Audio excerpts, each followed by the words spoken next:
Hello everyone, स्वागत है हमारे यूट्यूब चैनल मिस्टर आशीष हब पे। साथियों, आज के इस क्लास में हम लोग करने वाले हैं class 6 NCERT history chapter number 8 खुशहाल गांव और समृद्ध शहर का एमसीक्यू।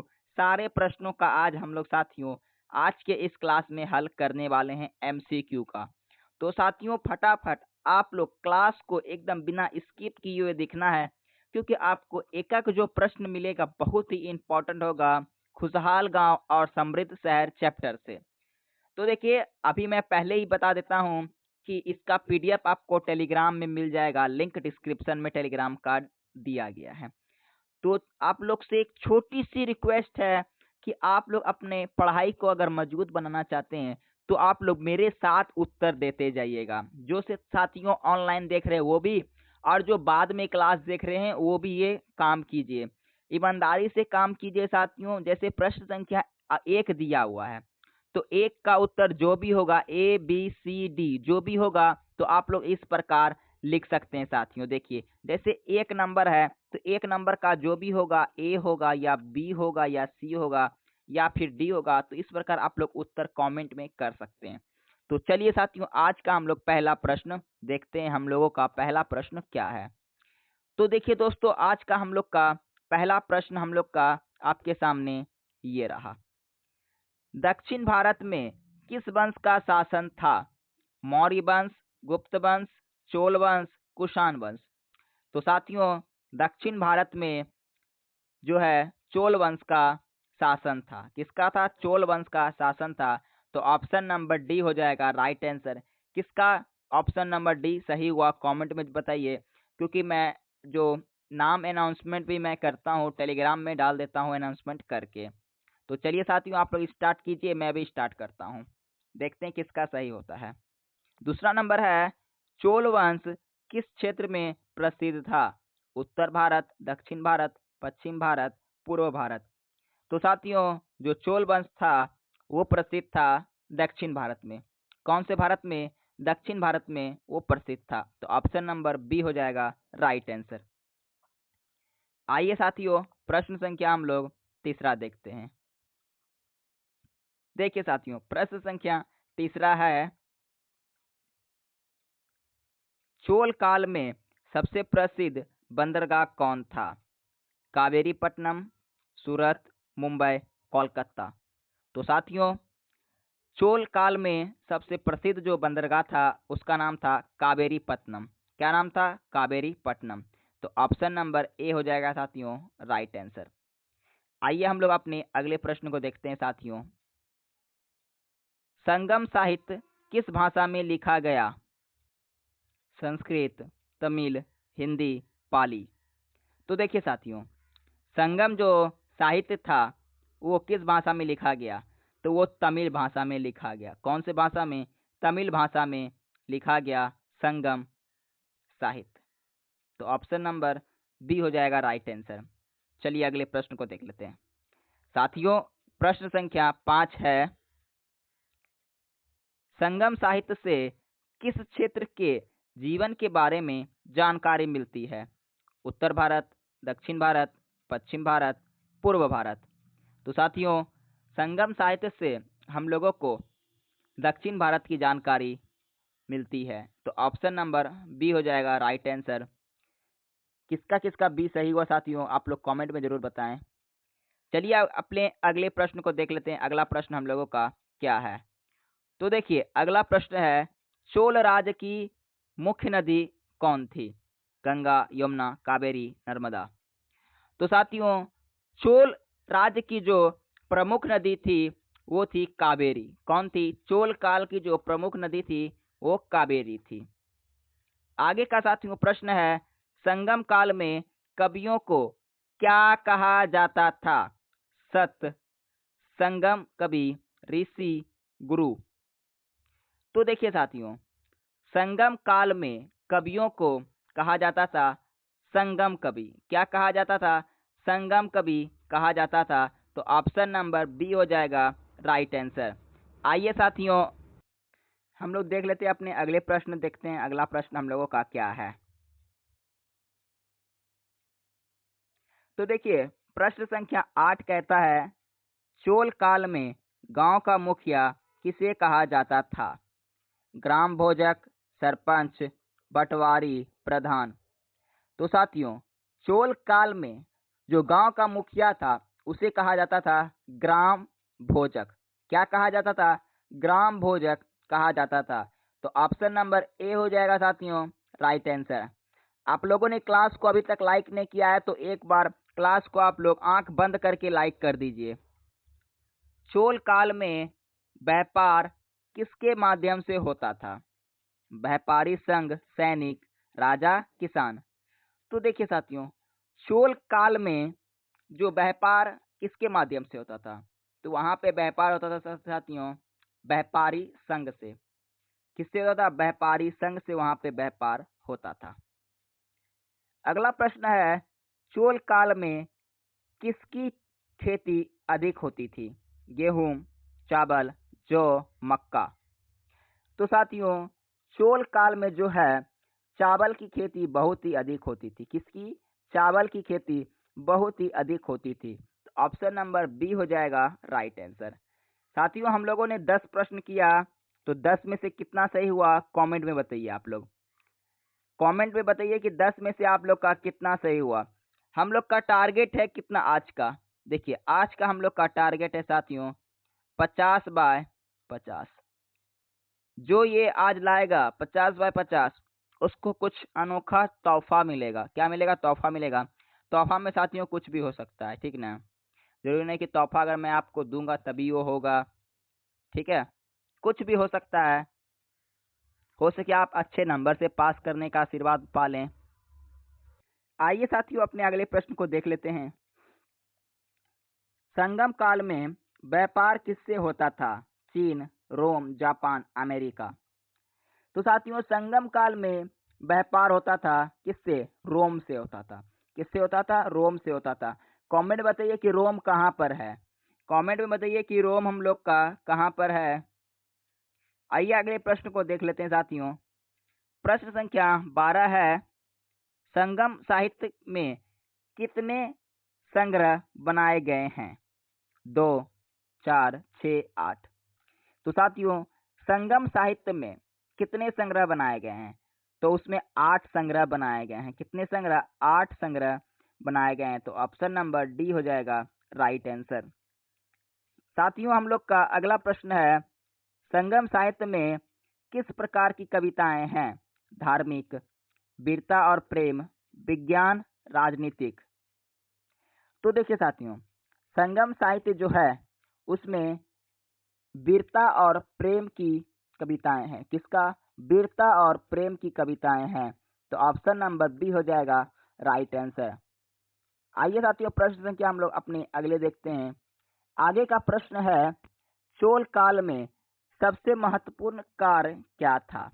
युद्ध, व्यापार, खेती, शिकार।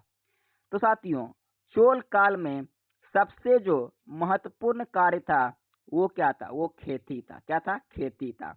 ऑप्शन नंबर सी हो जाएगा साथियों राइट आंसर। आइए अपने अगले प्रश्न को देख लेते हैं। साथियों प्रश्न संख्या 15 है दक्षिण भारत में खेती करने के लिए क्या बनाया गया? वहां जब खेती होती थी साथियों तो उसके लिए क्या बनाया गया? सड़क, तालाब, पुल, किला। तो देखिए साथियों वहां खेती करने के लिए तालाब बनाया गया था। क्या बनाया गया था? तालाब बनाया गया था। तो ऑप्शन नंबर बी हो जाएगा साथियों राइट आंसर। आइए अपने अगले प्रश्न को देख लेते हैं फटाफट से। चोल काल में किस धातु के सिक्के चलते थे? सोना, चांदी, तांबा या सभी। तो साथियों देखिए यहाँ सभी लिखा हुआ है, देख लीजिए अच्छे से। तो साथियों चोल काल में जो है वहां पर सभी प्रकार के सिक्के चलते थे, तांबा के भी, चांदी के भी, सोने के भी। तो क्या हो जाएगा? डी नंबर हो जाएगा राइट आंसर। आइए साथियों अपने अगले प्रश्न को देखते हैं। साफ साफ यहाँ लिख दिया गया है पीडीएफ के लिए आपको टेलीग्राम ज्वाइन करना पड़ेगा। देखिए यहाँ साफ भाषा में लिखा हुआ है, पढ़ लीजिए, ठीक है। 17 नंबर है संगम काल में राजा को क्या कहा जाता था? सम्राट, प्रेंडी, चक्रवर्ती महाराज। तो साथियों संगम काल में राजा को बेंडी कहा जाता था। क्या कहा जाता था? बेंडी कहा जाता था। तो ऑप्शन नंबर बी हो जाएगा राइट आंसर। यहाँ मैं भी लिख दिया क्योंकि बड़ा ही इंपॉर्टेंट है, बेंडी शब्द आपको याद रखना है साथियों, ठीक ना। आइए अगले प्रश्न को देख लेते हैं। आगे का प्रश्न हम लोगों का क्या है? तो देखिए साथियों आगे का हम लोग का प्रश्न है, चोल काल में मंदिर किस लिए महत्वपूर्ण थे? तो साथियों चोल काल में जो मंदिर महत्वपूर्ण थे, शिक्षा, पूजा, व्यापारी सभी। तो देखिए साथियों चोल काल में जो मंदिर थे वो सभी चीजों के लिए प्रसिद्ध थे, यानी महत्वपूर्ण थे, शिक्षा के लिए भी, पूजा पाठ के लिए भी और व्यापार के लिए। तो ऑप्शन नंबर डी हो जाएगा राइट आंसर। आइए अगले प्रश्न को देख लेते हैं साथियों। आगे का प्रश्न क्या है? संगम काल में समाज कितने वर्गों में बटा था? 2, 3, 4, 5। तो साथियों संगम काल में समाज जो है 4 वर्गों में बटा था। कितने वर्गों में? 4 वर्गों में बटा था। कमेंट में बताइएगा कि वो वर्ग का कौन कौन सा नाम था। कमेंट में बताइए प्रश्न का आंसर कि वो वर्ग कौन कौन था। संगम काल में योद्धाओं को क्या कहा जाता था? सैनिक, वीर, राजा, दास। तो साथियों संगम काल में योद्धाओं को वीर कहा जाता था। क्या कहा जाता था? वीर कहा जाता था। बड़ा ही वीर योद्धा है। प्रश्न संख्या हम लोग अब 21 से स्टार्ट करते हैं। हम लोग का 20 में 20 खत्म हो गया है। तो साथियों कमेंट में बताइए कि 20 में 20 किसका सही हुआ। आइए अपने अगले प्रश्न को देखते हैं। जिसको पढ़ाई मजबूत करना है उसको ये कार्य करना ही होगा साथियों। चोल काल में कौन से उद्योग प्रसिद्ध थे? कपड़ा, धातु उद्योग, जहाज निर्माण सभी। तो देखिए साथियों चोल काल में जो है वो कपड़ा उद्योग भी प्रसिद्ध था, धातु उद्योग भी, जहाज निर्माण। तो ऑप्शन नंबर डी हो जाएगा सभी का। क्या हो जाएगा? डी हो जाएगा सभी का। आइए साथियों हम लोग अपने अगले प्रश्न को फटाफट से देख लेते हैं। प्रश्न संख्या 22 है, चोल काल में गांवों की सभा को क्या कहा जाता था? सभा, पंचायत, समिति, परिषद। तो साथियों चोल गांव में जो गांव था तो उसे साथियों कहा जाता था सभा। क्या कहा जाता था? सभा कहा जाता था। तो ऑप्शन नंबर ए हो जाएगा राइट आंसर। चलिए प्रश्न संख्या 23 देख लेते हैं साथियों। प्रश्न संख्या 23 क्या कहता है? दक्षिण भारत में सबसे प्रमुख व्यापारिक वस्तु क्या थी? मसाले, चावल, कपड़ा, नमक। तो साथियों दक्षिण भारत में जो है मसाले सबसे प्रसिद्ध व्यापारिक वस्तु थी। क्या थी? मसाले थी। क्या थी साथियों? मसाले थी। अब कमेंट में आपको ये बात बताना है कि मसाला कितने प्रकार का होता है, मसाला में कौन कौन सा मसाला हम लोग को मिलता है। आइए साथियों हम लोग अपने अगले प्रश्न को देख लेते हैं। हम लोग का आगे का प्रश्न क्या है? चोल काल में मंदिर किसके केंद्र थे? शिक्षा, व्यापार, संस्कृति सभी। तो साथियों चोल काल में जो मंदिर थे वो शिक्षा के लिए भी, व्यापार के लिए और संस्कृति के लिए भी क्या थे? केंद्र थे। तो ऑप्शन नंबर डी हो जाएगा राइट आंसर, क्योंकि ये तीनों का बात किया गया है। आइए साथियों प्रश्न संख्या 25 को देखते हैं क्या है। तो देखिए साथियों प्रश्न संख्या 25 क्या कहता है? संगम साहित्य में किसके जीवन का वर्णन मिलता है? राजा, किसान, व्यापारी सभी। तो साथियों संगम जो काल है उसमें सभी चीजों का वर्णन हम लोग को देखने को मिलता है, राजा का भी, किसान का भी, व्यापारी का भी। तो उपयुक्त क्या हो जाएगा? डी हो जाएगा साथियों राइट आंसर। आइए अपने अगले प्रश्न को देख लेते हैं। संगम काल में किसानों को क्या कहा जाता था? प्रश्न थोड़ा ऊपर कर लेता हूं। क्या कहा जाता था? उझावर, दास, सैनिक, व्यापारी। तो साथियों देखिए संगम काल में जो वहाँ के किसान थे उसे कहा जाता था क्या? उछावर। क्या कहा जाता था? उछावर। बड़ा ही अटपटा नाम है उछावर। क्या नाम है? अटपटा नाम है थोड़ा उछावर, याद रखिएगा साथियों, बड़ा ही इंपॉर्टेंट प्रश्न है। चलिए 27 नंबर देख लेते हैं। संगम काल में चरवाहों को क्या कहा जाता था? अयार, उझावर, बेल्लालाल, बेलालल व्यापारी। तो साथियों संगम काल में जो चरवाहा थे उसे कहा जाता था अयार। क्या कहा जाता था? अयार कहा जाता था। तो ऑप्शन नंबर ये राइट हो जाएगा। आइए अपने अगले प्रश्न को देख लेते हैं साथियों फटाफट से। प्रश्न संख्या 28 क्या कहता है? संगम काल में पहाड़ी क्षेत्र को क्या कहा जाता था?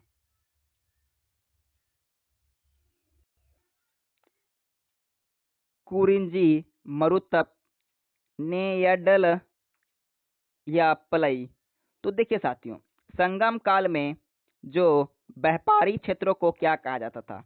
तो उसे कहा जाता था कुजरी। क्या कहा जाता? कुजरी। तो ऑप्शन नंबर ए हो जाएगा साथियों राइट आंसर। आइए अपने अगले प्रश्न को देखते हैं साथियों। प्रश्न संख्या 29 है, समुद्र तटीय क्षेत्रों को क्या कहा जाता था संगम काल में? कुजरी, म- मरुतम, नेयडल या पलुई। तो साथियों समुद्री जो तटीय थी वहां पे संगम काल में इसे नेयडल कहा जाता था। क्या कहा जाता था? नेयडल कहा जाता था। बड़ा इंपॉर्टेंट प्रश्न है, कुछ कुछ शब्द में आपको दिक्कत हो सकता है लेकिन घबराएं नहीं। ये सब आप लोग 1 से 2 बार क्लास देखिएगा तो आपको अच्छे से समझ में आ जाएगा, जो जो शब्द आपको अभी समझ में नहीं आ रहा है। खेती वाले क्षेत्रों को क्या कहा जाता था? कुजरी, मरुतम, नेयडल, पलई। तो देखिए साथियों खेती करने वाले जो क्षेत्र होते थे उसे मरुतम कहा जाता था। क्या कहा जाता था? मरुतम कहा जाता था। साथियों मैंने प्रश्न संख्या 26 से 29 तक जो बताया वो बड़ा इंपॉर्टेंट है, आप लोग क्या कीजिएगा याद रखिएगा, ठीक ना साथियों। कमेंट में बताइए कि आपका 30 में कितना सही हुआ। देख लेते हैं 31 नंबर। चोल काल में किसकी पूजा होती थी? शिव, विष्णु, देवी, सभी। तो देखिए साथियों चोल काल में जो है सभी चीजों की पूजा होती थी, शिव की भी, विष्णु की भी और देवी की भी। चलिए साथियों अपने अगले प्रश्न को देखते हैं, आगे का प्रश्न क्या कहता है। आप लोग क्लास को लाइक नहीं करते हैं इसलिए प्रश्न को आने में क्या होती है? दिक्कत होती है। प्रश्न भी जानता है कि आप लोग लाइक ही नहीं करते हैं तो मैं क्यों आऊंगा। आगे का प्रश्न है, चोल काल में सबसे महत्वपूर्ण शहर कौन सा था? उरैयू, पाटलिपुत्र, तक्षशिला, काशी। तो देखिए साथियों चोल काल में सबसे प्रसिद्ध जो शहर था वो था उरैयू। क्या था? उरैयू था। तो ऑप्शन नंबर ए हो जाएगा साथियों राइट आंसर। आइए अपने अगले प्रश्न को देखते हैं। आगे का साथियों प्रश्न है, चोल काल में व्यापार किस रास्ते से होता था?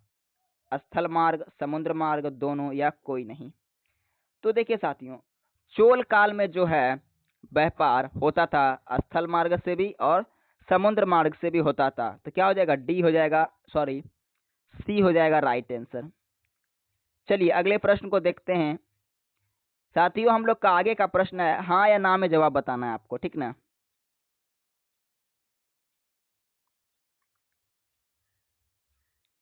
संगम साहित्य में युद्ध का वर्णन मिलता है हाँ या ना? बताइए मिलता है कि नहीं मिलता है? हाँ या ना? मिलता है। तो देखिए साथियों संगम जो साहित्य होता है उसमें युद्ध का वर्णन मिलता है। क्या मिलता है? युद्ध का वर्णन मिलता है। तो ऑप्शन नंबर ए हो जाएगा साथियों राइट आंसर। आइए प्रश्न संख्या हम लोग अपने अगले देखते हैं। चोल काल में कौन से जहाज बनाए जाते थे? बड़े जहाज, छोटे जहाज, दोनों, कोई नहीं। तो देखिए साथियों चोल काल में जो थे वहां पे छोटे जहाज बनाए जाते थे। कैसे जहाज? एक बच्चा, एक मिनट एक मिनट, 35 नंबर ना, हाँ। कौन जहाज बनाए जाते थे? बड़े छोटे दोनों बनाए जाते थे साथियों, बड़े छोटे दोनों बनाए जाते थे। तो ऑप्शन नंबर सी हो जाएगा राइट आंसर। वहां पे बड़े छोटे दोनों जहाज बनाए जाते थे, क्योंकि अगर बड़ा सामान रहेगा तो बड़े जहाज का हम लोग उपयोग करेंगे और छोटा सामान रहेगा तो छोटे जहाज का उपयोग करेंगे। आगे का प्रश्न है, चोल काल में मंदिर किससे बनते थे? लकड़ी, पत्थर, मिट्टी, ईंट। तो देखिए साथियों चोल काल में जो मंदिर होती थी वो मंदिर बनती थी पत्थर की। किसकी बनती थी? पत्थर की बनती थी। तो ऑप्शन नंबर डी हो जाएगा राइट आंसर। आइए साथियों अगले प्रश्न देखते हैं। चोल काल में सबसे बड़ा मंदिर किसका था? शिव, विष्णु, ब्रह्मा, गणेश। तो देखिए साथियों, चोल काल में सबसे बड़ा जो मंदिर था वो था शिव का। किसका था? भगवान शिव का सबसे बड़ा मंदिर था। प्रश्न संख्या 38 देखते हैं। संगम काल में किसका सम्मान अधिक था? सबसे अधिक था? योद्धा, किसान, व्यापारी, कवि। तो साथियों संगम काल में जो है सबसे प्रसिद्ध जिसको बोल सकते हैं सम्मान अधिक किसे मिलता था? तो सबसे अधिक सम्मान मिलता था योद्धा को। किसको मिलता था? योद्धा को मिलता था। साथियों प्रश्न संख्या 39 है। संगम काल में कविताएं किसके सामने पढ़ी जाती थी? राजा, जनता, कवि सम्मेलन, सभी। तो साथियों संगम काल में जब भी कोई चीज होती थी तो ये कविता पढ़ने की जो कला है तो सिर्फ राजा के पास ही होती थी, क्योंकि वहां के सामने पढ़ना है राजा के सामने। तो ऑप्शन नंबर ए हो जाएगा साथियों राइट आंसर। प्रश्न संख्या 40 देखते हैं।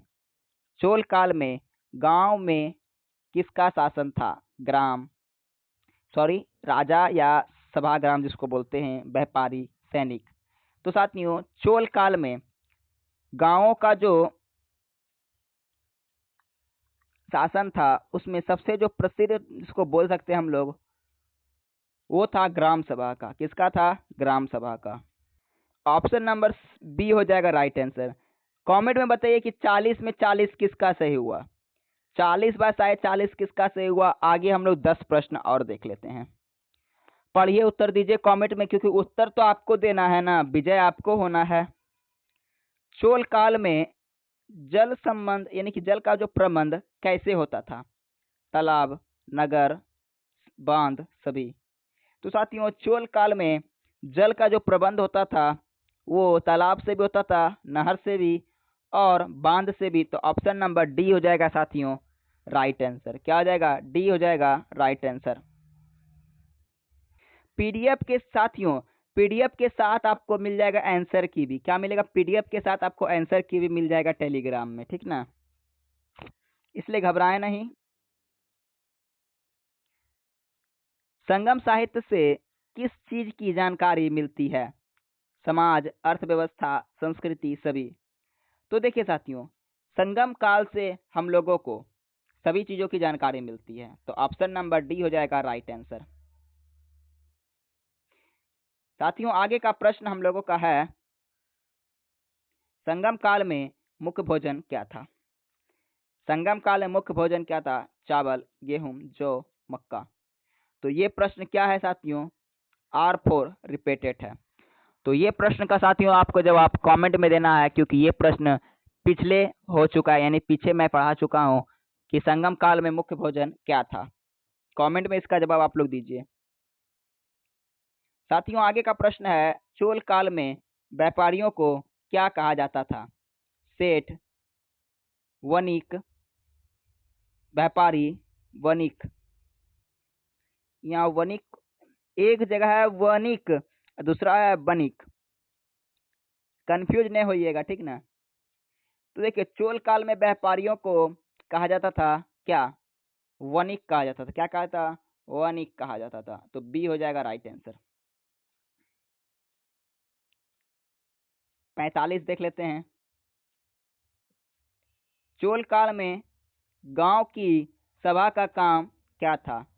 कर वसूलना, न्याय करना, गांव का विकास, सभी।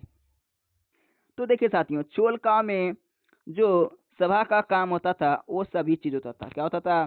कर वसूलना भी, न्याय करना भी और गांव का विकास भी। तो ऑप्शन नंबर डी हो जाएगा राइट आंसर। प्रश्न संख्या 47 देख लेते हैं, यानी 46। संगम काल में लोगों का मुख्य व्यवसाय क्या था? खेती, पशुपालन, व्यापारी, सभी। तो क्या हो जाएगा? ऑप्शन नंबर डी हो जाएगा साथियों, वहां पे सभी चीजों का व्यापार यानी कि व्यवसाय होता था।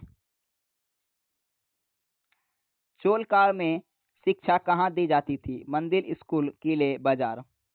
तो साथियों चोल काल में जो शिक्षा दी जाती थी वो मंदिर में दी जाती थी। किसमें? मंदिर में दी जाती थी। तो ऑप्शन नंबर ए हो जाएगा राइट आंसर। प्रश्न संख्या 48 देख लेते हैं। 48 है, संगम काल में किसकी सबसे अधिक प्रशंसा की जाती थी? वीरों की, किसानों की, व्यापारियों की, राजाओं की? तो वहाँ पे सबसे जो प्रसिद्ध होती थी वह वीरों की होती थी, क्योंकि ये मैं आपको आगे भी बता चुका हूँ। आइए प्रश्न संख्या 49 देखते हैं। चोल काल में किस चीज का विकास हुआ? व्यापार, कृषि, नगर, सभी? तो साथियों चोल काल में सभी चीजों का विकास हुआ। आज का आखिरी और लास्ट प्रश्न साथियों हम लोगों के सामने ये रहा, और नीचे साफ साफ आपको दिख रहा है कि नीचे क्या है, आंसर की है। प्रश्न है, संगम काल में यानी कि संगम साहित्य में हमें किसके बारे में बताता है? किसके बारे में बताता है संगम साहित्य? दक्षिण भारत का जीवन, उत्तर भारत का जीवन, विदेशी का जीवन, या कोई नहीं? तो साथियों संगम काल में जो है दक्षिण भारत का जीवन के बारे में बताया गया है। तो ऑप्शन नंबर ए हो जाएगा राइट आंसर। तो साथियों हम लोगों ने 50/50 कंप्लीट कर लिया है। कमेंट में आपको बताना है कि आप लोग का कितना सही हुआ। नीचे साथियों आप लोग को साफ साफ दिख रहा है कि डिस्क्रिप्शन यानी कि नीचे में दिया गया है लिंक टेलीग्राम का, और पीडीएफ भी साथियों देखिए यहाँ पे दिया गया। मैं आपको थोड़ा सा दिखा देता हूँ, देख लिए। तो फटाफट जाके टेलीग्राम से पीडीएफ डाउनलोड करके पढ़ सकते हैं साथियों। इस चैनल पे क्लास 6 से लेकर क्लास 10 तक की एनसीईआरटी की पढ़ाई बिल्कुल फ्री मात्रा में कराई जाती है पीडीएफ के साथ साथियों। तो चलिए साथियों हम लोग मिलते हैं अपने अगले क्लास में एनसीईआरटी क्लास 6 का चैप्टर नंबर 9 के साथ। तो साथियों आप लोगों ने अगर इसका चैप्टर नहीं पढ़ा है, प्रश्न उत्तर नहीं किया है, क्लास 6 का हो, क्लास 7 का हो, क्लास 8 या 9, तो सारा चीज़ का साथियों प्लेलिस्ट का लिंक डिस्क्रिप्शन में डाल दिया गया है। एक बार अपने भाई बहनों को अवश्य बताएं। तो मिलते हैं साथियों हम लोग अपने अगले क्लास में, तब तक के लिए जय हिंद, धन्यवाद।